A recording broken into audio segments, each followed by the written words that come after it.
Here is the engine bay on my Sundancer 275, and this is where a lot of the money is going to be spent in the coming weeks and months. Really just give this thing a bit of the love that it needs. It's in good working order and I was very happy with it. However, it does need some maintenance items. What I'm going to be doing is the manifold, riser and elbow. That'll be one of the first things I'll be needing to replace. This one appears to have probably the stock manifold and risers, although I did a compression test before purchasing and that's all in working order, so I think the last owner's been a bit lucky. Now I will be changing the raw water pump, as that appears to be a bit corroded on the outside, and if the manifold and risers are done, I really would just prefer to pull that off and replace that with a new part, as well as doing the impeller and the likes down the bottom. And when all those items are off, there'll be a general service done, spark plugs, oil and filter and all that kind of such. It's got a bit of fluff on the filter. And then I'll have a look to see if there's anything else kind of obvious that I need to kind of work on. So we move here just to cameras left. I do have to replace the bracket here to the hydraulics because although the bracket's holding them, it is rusty.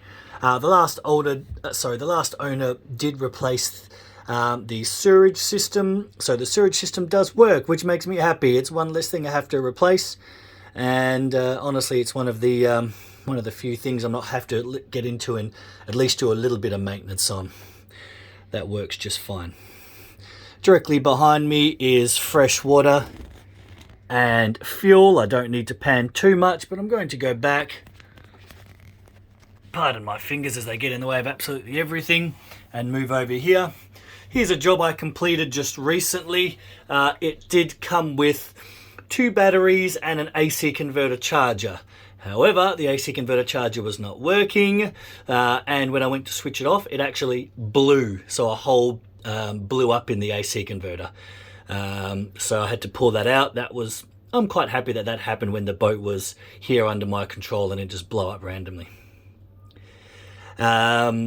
One of the batteries had died because the AC converter wasn't working. So a lot of the boat's electrical issues that I found were simply because of drained battery and no charging facility. So I replaced this yesterday.